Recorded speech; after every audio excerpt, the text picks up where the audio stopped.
Hello， 虎场大拷问的朋友们，大家好，我是王鹤棣。但并不代表消失的两个人没有生命危险。我父母也是两人都没有。我学了6年，这中间应该是充分的信息和逻辑。我知道他们没有说。还给你好好学习。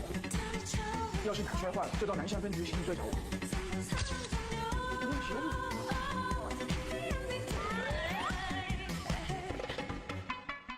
黑夜告白里面谁能扛这些 KPI？ 第一个 KPI 是毒舌 KPI。师傅，纯毒舌。跟潘粤明老师搭档是什么样的体验？很荣幸，然后很开心，很有安全感。潘老师私底下淡淡的，就一整个淡人来的。那你有上到他的表演大师班吗？他不是那种好为人师的那种前辈，他是把我当朋友，然后大家一块就是那种相处点滴中自己去让我自己去挖掘和带动我的那种前辈。那看到大家都说对抗入师徒嘛，自己尊老又不爱幼的人又组到一起了，就是大家都打成一片了。是的，而且经常师傅会很多 punch line， 就他抛出他的那种幽默的那些梗的时候，就经常会让大家就是笑得前仰后怕的。大家都说你在剧组做饭嘛，有没有混成潘老师的御厨？谈不上御厨，但是确实有整几顿，然后时不时就会分享些美食给潘老师送过去。他肯定很喜欢你啊，他最喜欢吃吗？是，他蛮喜欢的。而且我记得有一次我朋友来探班，然后我朋友也是个是真正的大厨，他是，然后炖了炖猪蹄什么的，然后潘老师久久不能忘怀，问我那个朋友什么时候还来探班。那你做的什么菜让潘老师心动了吗？我做的菜可能偏家常，没有，就简单小炒2个菜。就拍戏的时候重心肯定还是在现场。对。但你会做菜，在这里要装不会做菜吗？是，这很多反差。这个小冉和王鹤棣其实就是我老说他是我最不像我的一个角色，就是既不会做菜，也不会说四川话，然后这个什么安静的美男子。下一个是健身 KPI。我投自己一票吧，基本上会收工了后在酒店健身房健身，然后因为我们警队后面有个篮球场，然后时不时这个插空的时候就会去打会儿篮球。你跟谁打？我们剧组很多人都打篮球，然后包括我们导演也打篮球，然后我们摄影、灯光指导这些，就还有各部门的兄弟姐妹们都打，然后演员也打，所以经常会有那种就是有一个场面，就是比如说那种放晚饭的时候，然后我们这帮人就都不吃饭就去打篮球。你们是那种上高中的打？对，很难打的那种感觉，真的。对，我们导演非常也就是当时也把我们导演的那个胜负欲给激起来了，因为打篮球，我让导演在那个篮球场做过俯卧撑。因为他输给你了是吗？对。那他后面赢回来了吗？几乎没有，很难赢，打不了1点领导球。对。他不会动用他的权利说，王鹤棣不是打了，你快去准备吧，我再打一会儿。我就是说那天怎么感觉拍戏都很难过，就是都要拍个4、5，没有，开玩笑。但他确实在那儿想就很逗，就是比如那天我让他做俯卧撑了过后，然后我们拍夜戏的时候，我在监视器，然后坐在那儿的时候，以为要聊点创作，导演结果在那，其实那把有机会赢的。那还有清澈 KPI。刚到警队的小冉嘛，天天就是去洗小城啊，然后被人在找是吧？其实在里面也是他在那儿装那个就是这个很熟练的样子的那种，就是也是有做了一些艺术加工的吧。又都想演那个角色了。哪个呀？就是那个调戏你的那个。OK。说你一下就把胸肌收起来那个。哦，叫我帅锅锅的。那个说法是你教他教的？不是，应该是剧本这个东西。我干嘛叫人叫我帅锅锅？干不出来这事。但是在四川叫甩锅还是蛮常见的，就一个打招呼的方式，是一个男的都叫甩哥。那你说拍重场戏之前会手动吗？黑夜告白的那些戏本来手动。有的，真有的。而且还有一场戏，我是在拍之前和拍中都就是那种，就是你等会儿让我哭那种程度，真的有一场戏，就演着演不了了，演着嗷嗷哭啊，真的。是因为那个剧情很对，剧情就非常带入和那个了。包括后来就是那个，后来我就配音的时候，然后也拍到那场戏，然后再看那场戏的时候也哭也掉眼泪，就非常的这音响不能响不能响，赶紧跳出来。对。那他们都说火象就是梭哈的一生嘛，那你觉得冉方旭？梭哈的冉方旭好像不是火象星座，对，他是6月份。他6月30，老何挺火象的，因为我觉得他的梭哈，我觉得所有的这种刑侦警察这种英雄的形象，他们都是在梭哈自己的人生，为了咱们老百姓的安全，为了这个社会的治安，这是他们非常可敬的地方。那你自己是那种梭哈的人吗？可能现在不是了吧，现在已经成熟了，现在已经不是像小冉一样初入警队的愣头青了。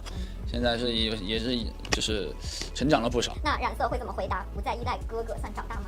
是听不懂这种现在的哥哥。师傅不再依赖徒弟算长大吗？那是变老了，那是苍老了。而像后面还依赖你了。是呀，这是两人羁绊的一生。那他们都说那个18楼的红的培养很洗脑。拍摄的时候被那个洗脑吗？其实我们拍摄的时候没有那个选，那个是后期就是创作出来的。我们拍的有词儿，就是有词儿，但是没有这个旋律和这个这么就令人起鸡皮疙瘩这个旋律。我也昨天才知道，那个是希姐唱的。但是昨天晚上我们一起吃饭的时候，她吃饭也唱了，然后就没那么像。不是，当时是我们在给那个观众互动发语音的时候，希姐说：“你们大家快一起支持我们黑夜告白，我给大家上个节目，冤枉你了。”这样听不吓人，这样听的时候，大家那个氛围很温馨。希姐昨天就还挺那个啥的，就是在看第一集的时候，不是有那个黑衣服下的那一下吗？下那一下时候看那个之前，她要求把灯都关了。他因为他知道我没看过正片，然后我就在那儿边吃边看，边吃边看，然后一夹菜就这么一下，被吓到无数次。是不是那个眼睛那儿你也吓到了？哪里我都吓到，他一开始在那脱鞋，我都吓到了，我觉得好诡异。哦，徐萌在那儿脱鞋的时候，你的下点真的很低哎。不在期待王鹤棣看《黑夜告白》才长大吗？你实在被吓着，你去刷点我过往的那些各种事迹，应该能让你就是跳出来的。那他人们以前不是叫你妈妈吗？那如果小何他说不在期待妈妈算长大吗？要怎么回复呢？但其实我们在组里面，我们自己互相吐槽过，我就说我怎么感觉我自己又当爹又当妈的那种。其实后面有的部分是就经常我会去接孩子放学，然后孩子请家长我也去，对，然后因为老何就忙，然后就那啥嘛。你说老何忙的时候，我有一种。然后孩子叛逆期的时候，我还得给孩子做心理开导。父女俩有矛盾了，我还得去中间调解。然后老何没下班的时候，我还得在家做饭。那他只能依赖妈妈了，怎么办呢？好奇怪，只能说就是这个精神继承了小冉的衣钵。那如果你来统筹《黑夜告白》的社媒3场，你会把以下哪部分的任务交给兄弟伙们？第一个是取外号，可以给啊，完全可以给。你知道他们给你起的外号吗？写的啥呀？真情哥哥。哦，我还以为黑夜告白去呢。马上就这个外号喜欢吗？还不错，还可以啊，可以。但我今天看了一个说小冉超级笨蛋，认真办案。我觉得小冉其实有点这个属性。还有是整活，整活给啊，天天让你商演，让你表演这个表演那个。没事儿，我明天就回剧组拍戏了。可以线上可以给大家整活，线下的话等下次机会再说了吧。那还有剧情解读，就是那种线索啊、埋的钩子啊什么的。其实我有刷到他对后面剧情的猜测还蛮准的，然后我们俩一度认为我们的剧本泄露了。我们昨天还讨论这个问题。其实就比如说有一些剧透，我觉得这种剧透反而也是一种钩子，就是能勾起观众好奇，到底看看怎么个事儿，这到底他是不是我们猜的那样。我看一下这个警察的视频里面，看谁能成为你的同事哈。妈呀，上来第一个就是吴彦祖啊，谁会不想跟阿祖成为同事呢？你之前看过他演警察的经典角色？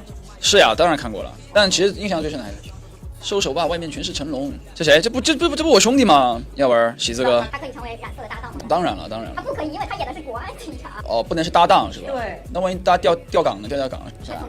关系好，配合默契。查这个悬案哈，但是他胆子很小。我俩一样，我俩一起在哀牢山过，我俩一块儿，这俩一块儿去不了元龙里，说实话，这俩人互相抱着去。这是谁？我这么能打？这是谁？哦，蔡文静啊，静姐啊，那太可以了呀。众所周知，小冉是个战五渣，需要一个像这个文静这样战斗力的飒姐来帮小冉，而且我跟文静关系也很老搭档了，也很有默契啊。他演这个刑警演的老好，好帅呀，打的。下次演一个就是警队双雄。这种战斗力的哈，这谁？白鹿啊。对。他可以吗？当然可以啊，但是他演的是一个民警。我知道，就是曲大海他们那片可以啊，没问题啊，这都好朋友，我觉得默契上都一点毛病没有。腾哥，哇塞，哇塞，校草的含金量还在上升。如果沈腾老师到你的那个队伍里来，染色要给他安排什么职位？卧底。太好了，非常合适。谁？杨子姐。对。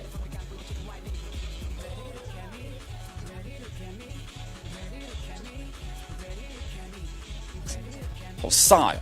不是，就感觉领导范儿很足，就感觉就光看这个，我感觉是我上级的那种感觉，就那种感觉。对，感觉是那种就领导范儿很足的那种。这谁？哎呀，这不我吗？他没有考上。对呀，他都没考上警校，他没读上的警校，小冉帮他读了。杨林也蛮适合卧底的。